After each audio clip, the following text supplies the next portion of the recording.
Hello student, welcome to एडवे। आज हम अपना नया टॉपिक स्टार्ट करने जा रहे हैं जिसका नाम है पोलन पिस्टल इंट्रैक्शन। तो चलिए स्टार्ट करते हैं।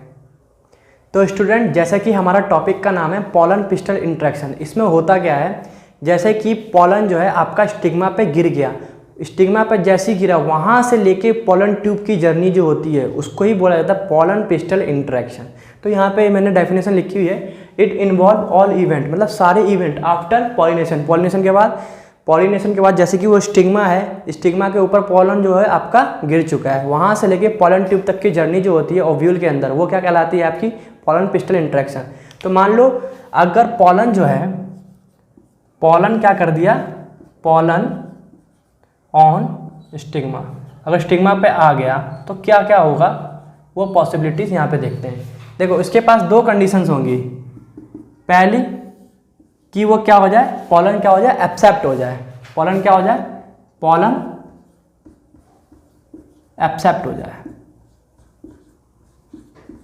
पोलन एक्सेप्ट हो जाए तो क्यों होंगे, क्या होंगे, उसके रीजन बताता हूँ। सबसे पहला पॉइंट, पोलन एक्सेप्ट होने के रीजंस होते हैं। सबसे पहले पॉइंट में जो आता है, या तो वो सेम स्पीसीज का होगा, सेम स्पीसीज का होगा, सेम पोलन जो होगा वो सेम स्पीसीज का होगा तो एक्सेप्ट हो जाएगा। देन वो क्या होगा, सेल्फ इनकम्पैटिबल होगा। सेल्फ इनकम्पैटिबल या कंपैटिबल, यहाँ पे कंपैटिबल मतलब होता है जो एक होता है इनकम्पैटिबल मतलब अनफेवरेबल कंडीशंस, और एक होता है कंपैटिबल मतलब फेवरेबल कंडीशन। तो यहाँ पे फेवरेबल कंडीशन होंगी तो क्या होगा, पोलन एक्सेप्ट हो जाएगा स्टिग्मा पे। तो यहाँ पे मैं लिखूंगा सेल्फ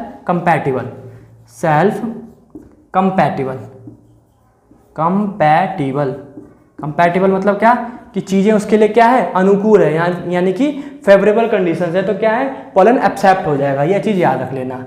उसके बाद दूसरे पॉइंट पे क्या आता है, पोलन क्या हो गया, यहाँ पे एक्सेप्ट हो गया। अब दूसरा रीजन क्या है कि पोलन जो होगा वो एक्सेप्ट नहीं होगा। अब पोलन एक्सेप्ट नहीं हो रहा है यहाँ पे, उसके क्या रीजन है वो भी बताते हैं अभी। अगर स्टिग्मा पे पोलन गिरा तो वो एक्सेप्ट क्यों नहीं हुआ, पोलन एक्सेप्ट नहीं हुआ, नॉट एक्सेप्ट ना लिख के रिजेक्ट लिख दो, रिजेक्ट, पोलन रिजेक्ट हो गया। पोलन रिजेक्ट होने के दो चांसेस होते हैं। पहला चांस होता है या तो वो सेम स्पीसीज का नहीं होगा, not for same species, same species का नहीं है। देन इसके बाद क्या हो जाएगा, वो सेल्फ इनकम्पैटिबल हो जाएगा। यहाँ पे कंपैटिबल है तो वहाँ क्या हो जाएगा, सेल्फ इनकम्पैटिबल हो जाएगा, सेल्फ इनकम्पैटिबल हो जाएगा, इनकम्पैटिबल हो जाएगा। ठीक है। अब जैसे सेल्फ इनकम्पैटिबल, जैसे पोलन क्या हो गया, एक्सेप्ट हो गया, तो पोलन क्या बनाती है, पोलन ट्यूब बनाती है। तो पोलन ट्यूब बनाने में एक मिनरल का हेल्प होता है, मिनरल का काफ़ी बड़ा रोल होता है।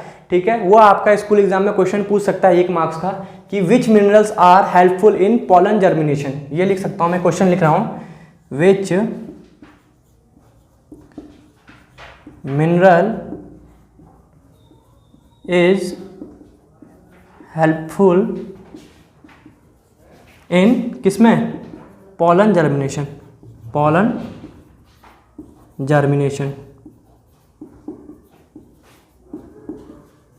ठीक है।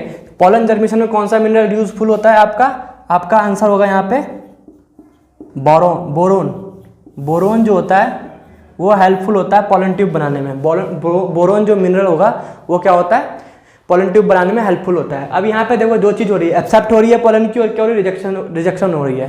पोलन एक्सेप्ट भी हो रहा है और रिजेक्ट भी हो रहा है। तो यहाँ पे एक चीज़ आता है कि एक्सेप्टेंस ऑफ पोलन और रिजेक्टेंस ऑफ पोलन। ठीक है, पोलन का रिजेक्ट हो रहा है, रिजेक्टेंस ऑफ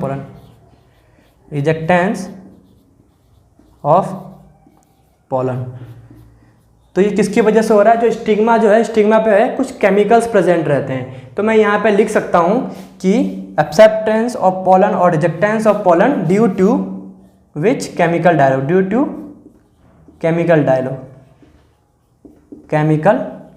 डायलॉग, कुछ केमिकल इंट्रैक्शन जो होगा उसकी वजह से क्या होगा, पोलन जो होगा आपका एक्सेप्ट होगा या फिर रिजेक्ट होगा। ठीक है, जब स्टिग्मा पे गिरेगा। और ये जो है आपका बहुत इंपॉर्टेंट क्वेश्चन बन सकता है यहाँ से कि कौन सा मिनरल जो है पॉलन जर्मिनेशन के लिए हेल्पफुल है। पॉलन जर्मिनेशन ना लिख के यहाँ पे पॉलन ट्यूब भी बन सकता है, तो आपको ध्यान रखना पड़ेगा कि कौन सा मिनरल हेल्पफुल होता है, आपका बोरोन होता है। तो चलिए इसका स्क्रीनशॉट लीजिए। तो स्टूडेंट अभी क्या हो चुका है कि पॉलन जो है हमारा क्या हो गया है, स्टिग्मा पे गिरा, या तो वो एक्सेप्ट होगा या फिर रिजेक्ट होगा। तो मैंने मान लिया कि वो क्या हो गया है, एक्सेप्ट हो गया है। अब एक्सेप्ट हो गया है तो सेकंड पॉइंट में मैं यहाँ लिख सकता हूँ कि पॉलन ट्यूब बनेगी कैसे। दूसरा है आपका formation of pollen tube.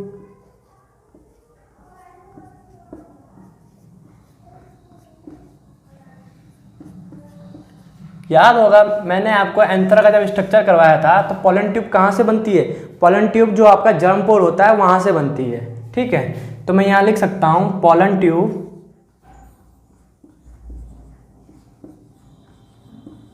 Comes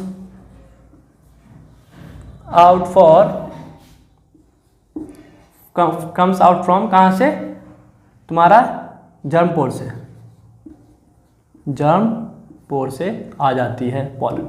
ठीक है, और कहाँ आती है, इंटाइन में, मतलब जो इंटाइन होता है, इंटाइन से होते हुए क्या होती है, वो जर्म पोर में आती है, और जर्म पोर के बाद क्या होती है, पॉलन ट्यूब बनाती है। ये है आपका पॉलन ट्यूब का ग्रोथ। उसके बाद एक टॉपिक और आता है कि पॉलन ट्यूब, देखो मैंने आपको बताया था कि 60% प्लांट में 3 सेल में होती है और बाकी बचे में 2 सेल स्टेज में होती है। तो वहाँ पे 2 सेल और 3 सेल वाला जो मैंने बताया था कि मैं आगे बताऊँगा, तो वो टॉपिक अब यहाँ पे आएगा कि ये मान लो आपका स्टिग्मा है,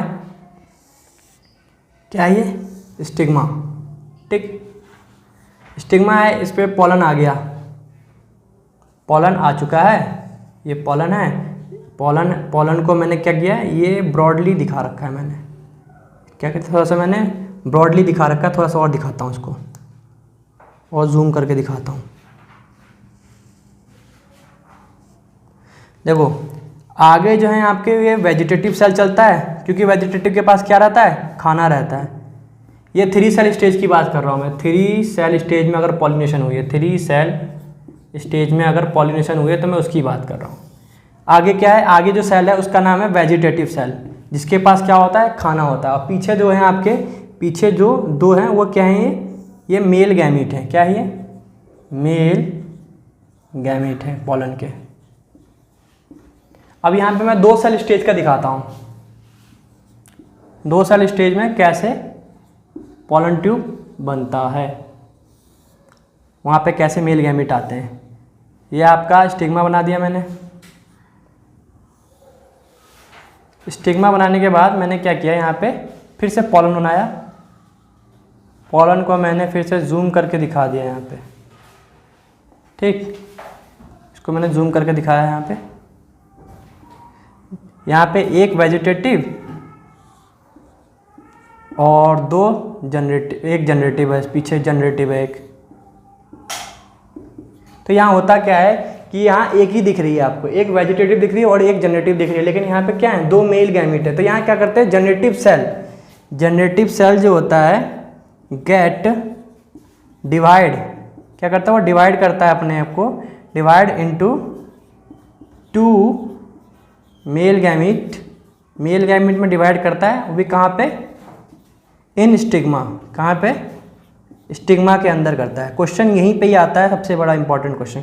ये होता कहाँ पे, ये होता है स्टिग्मा पे। आपसे यही पूछेगा कि आपको मतलब 2 सेल स्टेज में अगर आपको पॉलिनेशन कराने के लिए बोल देगा, उसके बाद बोलेगा 2 सेल स्टेज में क्या है, सिर्फ 2 ही मतलब 2 ही चीज़ आती है, एक वेजिटेटिव आती है, एक जनरेटिव आती है। और आपको जनरेटिव सेल से 2 मेल गैमीट बनाने, तो कौन सी पोजीशन है जहाँ पे क्या 2 मेल गैमीट बनेंगे। तो आपको याद रखना होगा कि स्टिग्मा के अंदर क्या होता है कि डिवीजन हो जाता है किसका, जनरेटिव सेल का। वहाँ से क्या मिलते हैं, 2 आपके न्यूक्लियस, मतलब वो 2 आपके मेल गैमीट मिल जाते हैं। तो यहाँ पे जनरली माइटोसिस ही कराई जाती है, माइटोसिस करा के हम 2 सेल को डिवाइड कर लेते हैं, उसके बाद हमें क्या मिलता है, 2 मेल गैमीट मिल जाता है। तो ये आपका 3 सेल स्टेज में पॉलिनेशन कंप्लीट हो चुका है, और ये आपका 2 सेल स्टेज में पॉलिनेशन कंप्लीट हो चुका है। तो आपसे डिफरेंस भी पूछ सकते हैं कि 2 सेल स्टेज में क्या होता है और 3 सेल स्टेज में क्या होता है। तो चलिए इसका स्क्रीनशॉट लीजिए।